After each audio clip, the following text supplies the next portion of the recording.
Hello, hello, everyone, and thank you so much for joining us for another episode. And it's hard to believe it is almost the 100th episode of the Tim and Jim Show.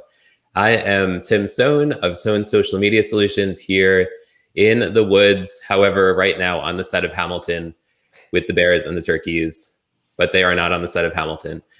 And I'm excited to be here with Jim and with our guest. First, I just wanted to say thank you to everyone who reached out. I was not here last week on this show or on Brian's shows last week. I have not been feeling great. I'm still not feeling great, so bear with me, but I did want to be here today. So thank you for all the loving messages and care. I really appreciate it.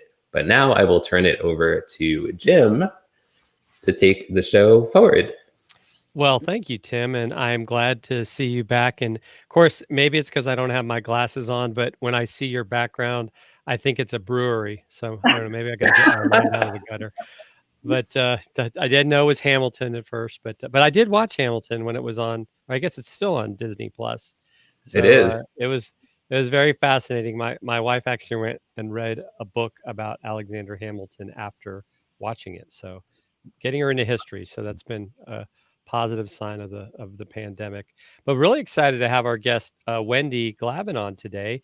Wendy has been in the business consulting marketing business for quite a few years, because we don't want to age her, but she definitely has the knowledge and experience that we love having on this show. And Tim, why don't you tell us a little bit more about Wendy before we get her talking to us? Yeah, absolutely. So I know Wendy through, I produce Brian Schulman's What's Good Wednesday and Shoutout Saturday shows. And Wendy is a resident guest of both of those shows. So grateful to have her here. But Wendy, why don't you tell people a little bit more about where are you located? How are you doing? And what do you do? Thank you. And Tim, I'm so glad that you're able to, you're feeling a little bit better to be able to do the show. And thank you so much for having me on the show, both of you. I live in New York City. I live in, as you know, Tim, in previous episodes, I have said I'm living in a frat apartment because I have 3 grown boys. They're 28, 26, and 21. Although the 28, he moved from DC to North Carolina. My 21-year-old is out at the beach with his father, so it's no longer a frat house because my 26-year-old is here, and we're, fairly neat. But that's what I used to say all the time with a big backwards baseball cap. I'm in a frat house. So did you want to know okay, so I'm a 30-year. Yeah, talk a little bit about what you do. Okay, I'm a 30-year marketing communications veteran. Having worked in corporate agencies and as a consultant. Now I'm founder and CEO of Wendy Glavin Agency. And we offer marketing, executive writing, social, digital media advisory. I'm also a staff writer for equities.com. I'm a top contributor for CommPRO.biz.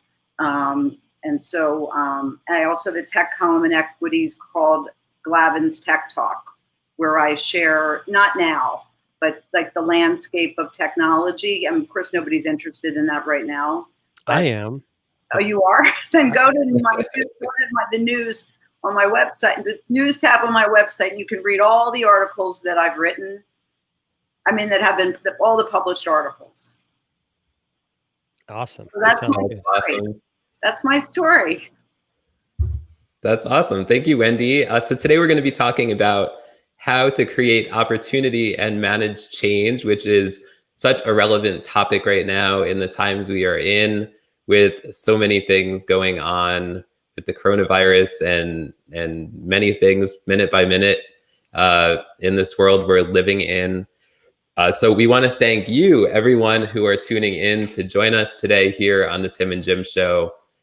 Please hit share. Please tag your friends and let them know so they can tune into this broadcast and find out about this enlightening information I'm sure Wendy is going to share with us.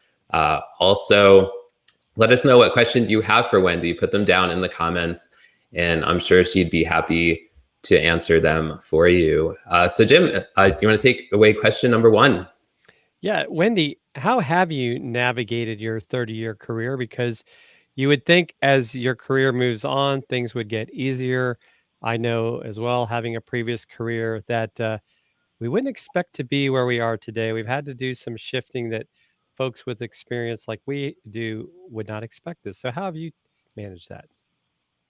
Do you want me to talk? So you want me to speak about how I've navigated my 30-year career, or now navigated the 30-year career? So my 2 dreams in life were to be an actress or to be a lawyer. So after 2 years at college, my professor said I was too dramatic. And so I figured, okay, maybe they need dramatic people in communications. That's about to the extent at which I went. And so I graduated in communications. I wanted to be an attorney, but my father, a prosecutor, said, you're not going to make a good attorney because you can't see the other side. You're more of an advocate. And he died at 68. He was my hero. But I totally agree with him. And nowadays I can see the other side. But he was right all those years. So I had tough love. So it was like, graduate, get out. So I got my first job at GE. I worked in-house for 5 years. And I think looking back, which is something I want to talk about later, being surrounded by all tech people, engineers, software developers, as the years went on, I continued to be tagged as a tech communications person. So when I worked for a full service agency, one example was a division of DuPont. Then moved with my now ex-husband to New York City, working at Burson Marsteller, which is now Burson Cohen Wolfe, and I managed a large division of IBM. Then I resigned and had my 3 boys. I started a jewelry business living in the south of France. We had the incredible opportunity. Tim, you don't know this. For 10 summers for the month of July, we lived in the south of France. And I used to come back wearing, what they say in France, fantasy jewelry. You know what I mean? Like not real jewelry, just fun. And people would say, oh, Wendy, I love your bracelets or your earrings or whatever. Like, can I buy them? I'm like, no, I mean, I knew nothing, but I felt like there was an untapped niche. So I founded a jewelry business, importing jewelry from France to the US, and did really well. I mean, pretty well, and did shows at like Vogue and Vanity Fair and, Christmas shows and a lot of things. That lasted for about 10 years. And Can I just stop you for a minute, Wendy? Sure. So how did you have any experience with jewelry before? Like, how did you go from what you were doing before to getting into jewelry? I mean, I had no experience other than I'm a person who has always loved fashion. Fashion and jewelry, and that is a personal passion. So awesome. No experience whatsoever. So I learned the import export business, and I had a partner. I obviously was in charge of the marketing, getting us shows and things like that, and she was in charge of the finances, as Tim, or it's not my expertise. What's funny is when I was starting our divorce, to get divorced in New York City, you need $30,000 to get a high-level lawyer, because it's like David and Goliath with my ex, who's a bond salesman, now a friend, and me, no financial background. So my friends they threw jewelry parties and said, the goal was, let's help Wendy to get divorced. So in 3 months, I made $30,000 in cash and show up at this law firm, giving them like 10, 20, 50, 60, in cash. So. Wow. Yeah. So I just watched this thing on Netflix about the mob in New York. So they're probably thinking the same thing. Where'd you get that money? It fell off the truck. So anyway, then I worked for a publisher, and I did marketing of, for new authors and existing book authors. creating their website designs along with a web guy, and did social media and that sort of thing for 4 or 5 books, and public relations, of course. One of the books was called Your Tax Dollars Are Paying for Obama's Reelection. So that guy was very wealthy, and we sent that book to every single person in the Senate. So that was that. Then I became a full-time consultant, worked for agencies worldwide. And here's sort of what I think is interesting is I realized when I was working for a remote agency full-time, I had a financial technology client, and he said to me, it costs a lot to manage Twitter. And let's say at the time I was charging $30 per hour, or let's make an easy number, $50 per hour. So he said, I'm being charged $150 per hour. I said, per hour, which I had no idea. So he ended up firing the agency head and said, can I hire you? I said, I don't have an agency. So that was the motivation for founding my agency in August 2016, to charge the value of the service. So as a 30-year veteran, I know what it costs to write a press release. I know what it costs to write an article. So I'm not double and triple billing people out. I'm very fair and collaborative with my pricing. I don't have a package. It's not a set price. It depends on if it's a startup, if it's a small to medium-sized business, etc. So that's what I've been doing. Well, that's quite a journey, quite many twists and turns, and very interesting, it sounds. So Wendy, share with us, what lessons can you share for people who've lost their jobs, income, or have been furloughed, or are in limbo, especially in these times?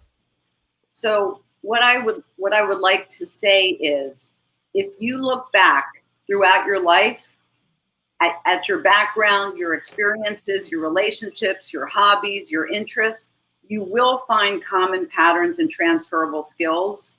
So when I did that, I realized, hey, I actually am a tech person and I love writing. So why don't I, do technical writing? And so I became a monthly columnist for equities.com and started a column talking about the landscape of technology, including AI, fintech, blockchain, etc. So that's how I look back and sort of owned the fact that I never thought that I'm a tech person. But then once I owned that fact, then I was able to move into doing some other, it's not really a side gig, but we can just call it that. So I would say and also the really important thing to know, when I started my agency, people said, you can't start an agency. There's too many agencies. You're too old. You're, too much competition. But you know what I want to tell people out there? You are your own competitive advantage. Okay. So people don't hire me for what I do. They hire me or don't hire me for who I am. And that's the same for each one of you, because no one has, let's say, Tim, your background, Jim, your experiences, Tim, your relationships, your, hobbies, your interests, your perspectives. So if you own that, then you are your own competitive advantage. So I always say to people, again, going into law is too competitive. It's like, yes, but you're you. So I think if you shift your thinking into that fact and really reflect back on, what are your core values? I have a service. It's called Decode Your Value in 1 hour in 1 session. So I'm doing that during these difficult times to help people in 1 hour and 1 session to decode their value. And I've reduced my hourly rate by 68%. So it's $100 for 1 hour. And how can I do this? Because I've done it for 30 years. So it's defining and shaping your brand strategy. So I'm going to continue to do this while people are having difficulty. So it's helped, I've helped, young people who, I spoke to one young woman who said, I don't know what to do. Like, should I go into social media? Should I go into PR? I graduated, I don't know what to do. So I said, what do you really love? So she says to me, well, I was a D1 swimmer. I said, a D1 swimmer? I mean, that's significant. So I said, well, why don't you do swimming? She said, well, she said, well, my parents, they don't think that's like a real job. I said, you know what, when you're young, it's such a cliche, but pursue your passion. I said, your passion, she kept talking about swimming, you know, on the side. I said, you should swim. That's what you should do. So I believe that we need to build on our strengths. I personally don't call any of this reinvention. I feel that whatever I've done or whatever people do is building on your strengths. It's not reinventing, and reinvention would be becoming like, you know, a nurse. You know what I'm saying? But all of this just keeps building on my career. I would say to people that are in limbo, you know, it's never been easier. There is so much research available, like anything that you're interested in, whatever subject you're interested, you go online, you read, you go on Twitter, you go on LinkedIn, and you read. I mean, I'd say while it's not a secret, people don't read enough and do research. That's kind of the secret. Reading and research. That's how I've learned. I think too, Wendy, you bring up a great point. I mean, it's really all about, we have to remember as humans, right? We have to continuously evolve and learn, or really we start to die, is how I look at it. Yeah, I mean, become irrelevant. Yeah, I mean, I didn't know all this social media stuff 10 years ago. I might have had a Facebook account, but I learned it, right? It keeps changing. I mean, even today, Instagram is rolling out Instagram Reels. You know, what will that mean for TikTok? So there's always opportunities. And I think the other thing in this current environment, and I like to say it's more about shifting as opposed to pivoting. The important thing is that if you lost your job, as an example, is your job going to come back, right? So you have to think about, to your point, what are my skills and talents? Maybe this is that chance to do something that I've always wanted to do, because what's holding you back? Because yes, we all need to make ends meet, but we also have to think about the future. And I think there's a lot of people that get stuck in the past in a sense, and you can't change the past. We don't know what the future holds. You know, we got to live for today, so to speak. Right, and just build on your past. You know what I mean? Your past is important. I'll tell you a really funny story, a quick thing. A friend of mine, just to support her, she had a networking event, you know, for young people. And so I just went to support her. And hey, Brian, I'm going to talk about Brian in a second. But anyway, so just to support her, she said that she did. So she starts with saying, I don't want anyone to say where they're from, you know, anything about what they do. I want team up 3 people. One person is a penguin farmer. The other 2 people are journalists. So I said, I'll be a journalist. Okay. So I start drilling questions like, you know, where are you taking the penguins? Like, what will you feed them? Did the penguins have names? Do they, all on and on and on. So then after the thing, they say, how'd you know all this about penguins? I said, because my oldest son, he worked at the Central Park Zoo in the penguin, whatever you call it, the penguin, not the department, right? Or whatever. And I said, if you want to know about what hogs eat, he also worked in that. They eat whoopie pies. So, so you can, think about things that you've experienced in your past that can be applicable today. I'd say that the other big thing that I've learned from Brian Schulman is that since we're living in a digital world, as he said to me long ago, you need to show up live. And in the beginning, prior to going on the show, Tim, Brian's show, as he has discussed, I was like, no, I don't want to. My hair is gray. I mean, it's not gray now, but at the time it was gray. And, I was living in a frat apartment, and, he goes, no one cares. I said, I'm in my bedroom. He goes, everyone's in the same situation. Like, you've got to put yourself out there. So, Melissa, my tuxedo cat looks like a penguin. So I think that's been a huge shift, Jim, as you say, that I, am committed to go on Brian and Tim's show, What's Good Wednesday and Shoutouts Saturday. It's so important because, we share the good on Wednesdays. We give shout outs to people who have inspired us in the past week. So it totally lifts your spirits. And the other thing that Brian helped me to understand, so I've been on podcasts. I mean, this isn't something new, but showing up live and you don't know what's going to happen. It's a different skill set. I mean, I'm a public speaker. I'm outgoing, as you can tell, but it definitely is a different skill set. And I'm sorry to say, I have still only created 1 or 2 live videos of me, camera on, like speak, you know what I mean? So right. I have to that's something I want to keep working on. Well, and I think it's important, just the fact that you're showing up and doing it, right? You're getting past that. It's very fascinating because I'm a part of Toastmasters, how people That's that will right. speak on a stage have a fear of speaking to a camera, but they'll speak in front of hundreds or thousands of people. So I think it's great that you're doing that, because you'll start to say, like, well, it's really no different. It's just a little bit of technique, and you can still get your message out. You're just doing it in a different way. Yeah, I think so. I think it's so important for people to do that, to show up live, and that really Brian's really taught me that, and I want to big kisses to Brian. Thank you for that, and also you, Tim, because you make it so much fun. So what's so great is that I don't know, a couple Saturdays ago, maybe last Saturday, whenever it was, Tim, I didn't have anybody to give a shout out to. I'd given a shout out to the same people, and I'm thinking to myself, who am I going to give a shout out to? I said, why don't I give a shout out to the MLB and the Phillies? So I get my son to get me a Philly shirt, and I wear a backwards baseball cap, and then during the show, I'm giving a shout out, and then I say, oh, do you want to see the back of my shirt? And they say, yeah. So I turn around and they say, Wendy, we're only seeing the back of your chair. So I said, oh, hold on. I bend down. And then they say, Wendy, they go, Wendy, we're looking at your behind live globally. So then I'm like, oh God, it's another Bridget Jones moment. You remember that Bridget Jones sliding down the pole? Are you guys too young? No.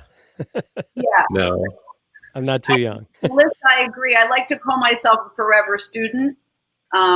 Hashtag forever student. I completely agree. That's what keeps us young. And I'm actually not concerned about saying that I'm 62 years old, but what has kept me young is what I'm telling you, which is always reading, always, staying ahead of emerging trends, industry news, that sort of thing. And obviously my 3 boys, while, as they say, little kids, little problems, big kids, bigger problems, but, they definitely keep me in line. Right. All right. Thank you for those thoughts, Wendy. We're going to take a brief break for a message from our sponsor, StreamYard, and we'll be back in 15 seconds. Okay.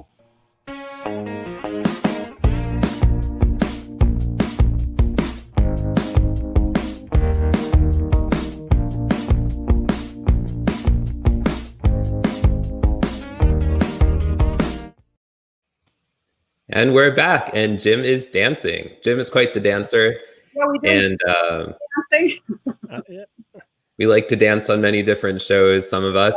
And so Wendy, talk a little bit more. Actually, Jim, take this question. Well, we talked a little bit about this, but then also this as well. Yeah. So we've had this global pandemic, and so has it changed how you operate? And if so, Wendy, what ways have you really found has been the biggest changes? I think that the most important thing I've learned is that professional and personal personas have merged.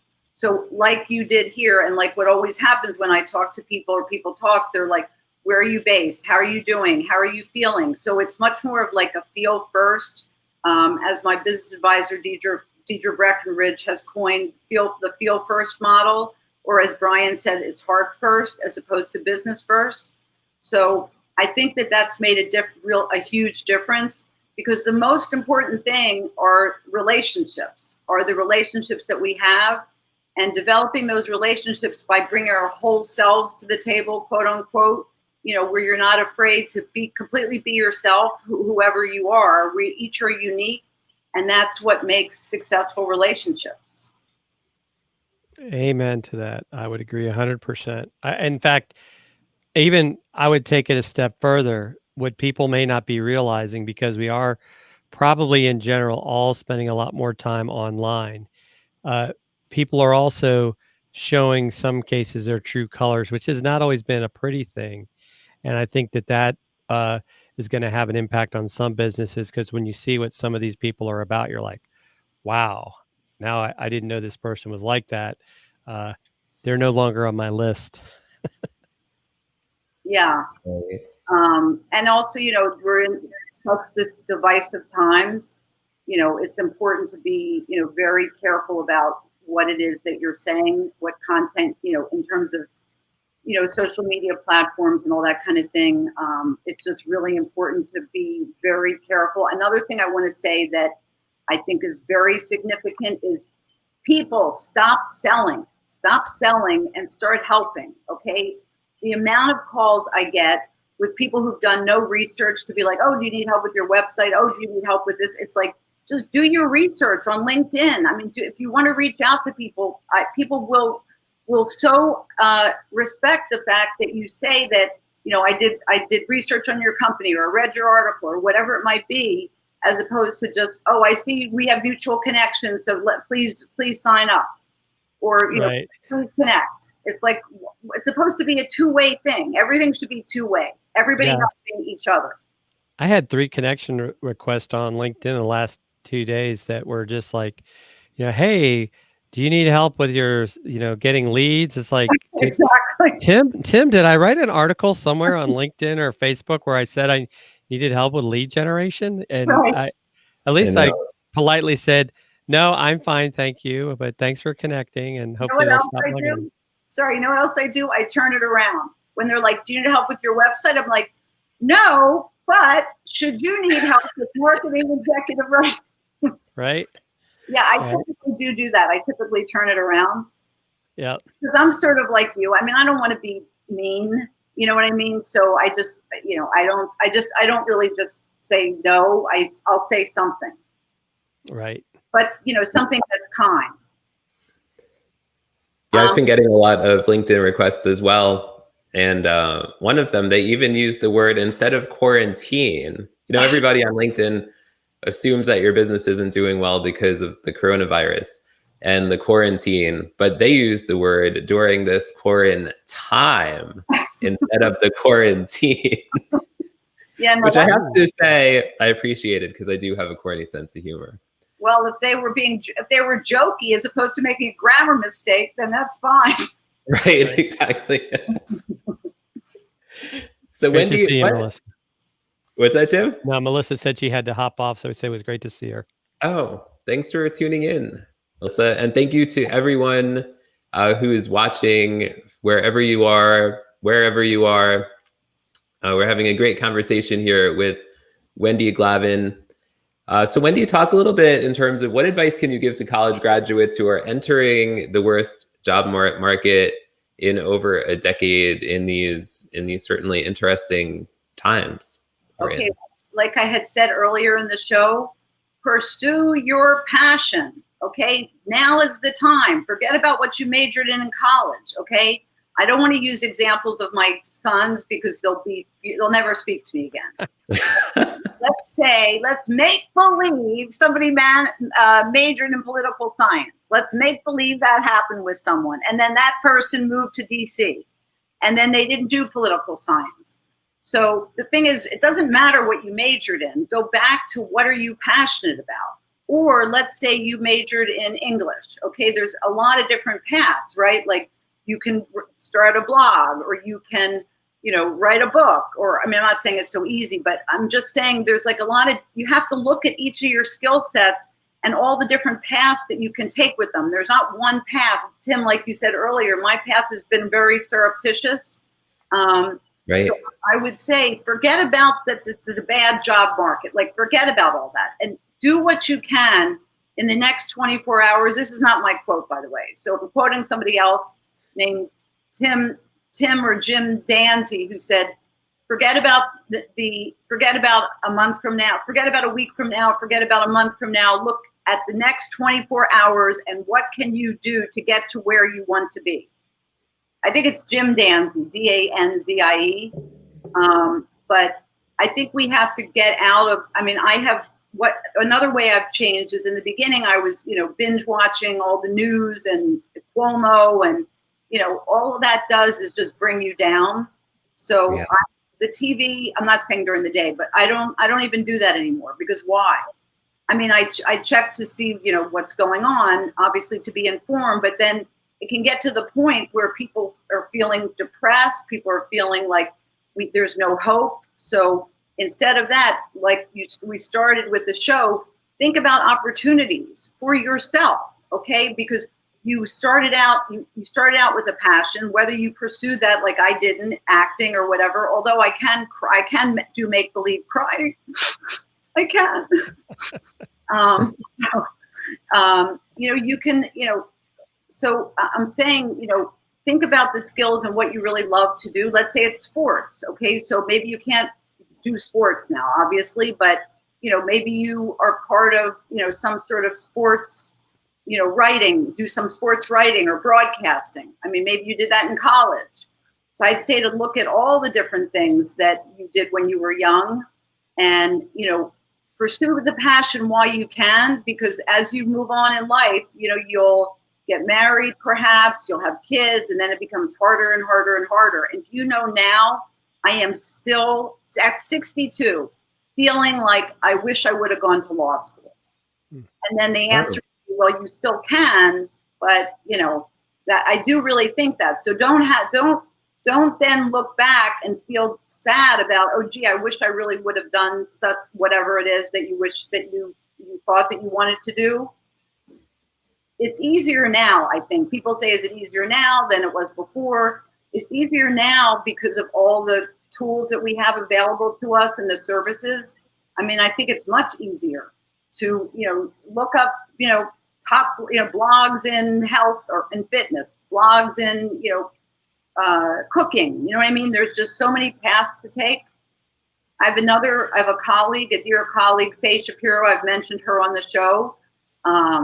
She's a publisher of CommPRO.biz. And, she used to bake once in a while. You know what I mean? And now that's like her side gig. I mean, she's not making money, but she's been broadening and, becoming like a really strong baker. So, you can think about things like that. Yeah, I think that's a great point. I think Gary Vee had an article out. It might have been last year, and I shared it with my oldest daughter because she's 24, and it's kind of like, hey, these are the times to take risk because you can recover from those failures. And that's the other thing, right? As I like to say, we fail forward, right? You're going to make mistakes. You're not going to be perfect.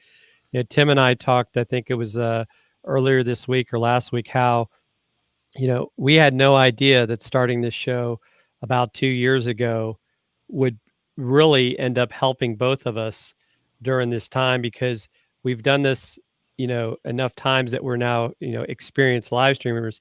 Well, we can help other people live stream and actually, bring in revenue that way. And that's not something that 2 years ago, I think either one of us would have thought we would have been sitting here doing. But we've also found it something that we both really enjoy, helping people kind of get in front of that camera. Like, we don't always have to be the people on the camera. So you're so right, Wendy. It's just, not to say if I could do it over again, because trust me, I liked some of the stuff I did when I was younger, but the kids today, I think, have more opportunity than we did because of the rise in technology. I totally agree with you. I completely agree. And I also want to say, because I've heard a lot of people say to me, how'd you learn blockchain? How'd you learn fintech? How'd you learn AI? Read and do research. There's no big secret. That's it. I mean, I have a lot of tech books here because I happen to really like tech. But I actually read these books. You know what I mean? I do research. So, whether you're interested in tech or not. And also, I think what's a fallacy is that only young people know, technology, which is not true. Okay, so let's get away from that type of thinking. I mean, we all can learn it. I'm 62 years old. I've learned technology. I mean, not this year. I'm saying I have. So, I would get those sort of things out of your head where, oh, I'm 55, right. I'm too old, that sort of thing. Exactly. That's true. Well, thank you so much for joining us, Wendy. This has been an absolute pleasure to have you. Tell people how they can learn more about you and your business, connect with you on social media, things like that. Let me first just say to Tim and Jim, thank you so much for having me on your show. It's been such a pleasure. And also congratulations on your almost 100th episode. That's really exciting. People can find me. My website is wendyglavin.com, Wendy Glavin Agency. I'm on Twitter, Wendy Glavin, LinkedIn, Wendy Glavin, Instagram. I think it's Wendy Glavin NYC. Facebook. I have a professional Facebook page, Wendy Glavin Agency, but I don't really do much on that. I do it more on my personal page, which is Wendy Zucker, Zucker Glavin, Glav as in Victor, IN. No E, and no, I don't know Tom Glavin. Well, you wouldn't like him anyway because you're with the Phillies, and us Braves people, we I know, but I mean, with his money, who knows? Right. Yeah. So Tim, you're going to be on a show tomorrow, are you not? Yes, tomorrow I'm going to be on Stephanie Liu's show. I'm so excited to talk about. Thank you. I'm going to be talking about how to create live shows that involve multiple languages. So how to produce something like that. That's fantastic. That sounds very interesting. Congratulations. That's fantastic. What time will it be on? Will it air? It's at 5 o'clock Eastern time. 5 Eastern. And at 2 o'clock Eastern, for those of you that Twitter chat, I will be a guest on Agency Chat from Agora Pulse. Ooh. And we will be talking about how to vet clients before you make that mistake of signing the dotted line. That is a great topic. It is. And I have one thing to add in case I can't do it tomorrow at 2. But you know what? Be your client's conscience. Be honest. And you know what happens with me, because I'm very honest, I tell people the truth. And so if they don't want to hear the truth, then fine, then we're probably not a good match. But I will tell companies that want PR, guys, you need to change the content on your website. Get rid of the tech jargon, the company accolades. I say all that stuff. And if people don't want to hear that, then you know what I mean? To me, that's the best way to vet. You be honest, and hopefully they'll be honest and transparent. And then you can see if you're able to collaborate. And the relationship is the most important thing. That really is. Yep, absolutely. And next week, our guest for episode 99, the last of the double-digit episodes, will be Dan Holloway from Quick, Quicc, which is a great captioning tool for those of you that want to do captioning on some of your shorter videos. So one final thing, one of my friends and colleagues, Andy Wang, he has a podcast called Inspired Money. And for his 100th episode, which was so fantastic, he had clips of each one of us that had been on his shows, teeny clips. And then he asked if we would do like a short 1-minute video, not live, meaning this is a few years ago, a video message to him. So I thought that was really exceptional. So now you're gonna laugh. You may laugh. You may this is crazy. So I've been virtually attending this Podfest Global Summit, which their full thing is next week. Well, I've met Andy in a chat room in Hoover. I'm going to let him know that you mentioned him on the Tim and Jim show today. Please do. Yes, Andy. Andy's great. All right. Well, thank you so much, Wendy. Thank you, Jim. Thank you, everyone, for tuning in. Linda Ray and Trevor and Brian and Melissa and anyone else who is watching live or on the replay, we appreciate you. And we'll see you again next time. Thank you, guys. Bye. Take care.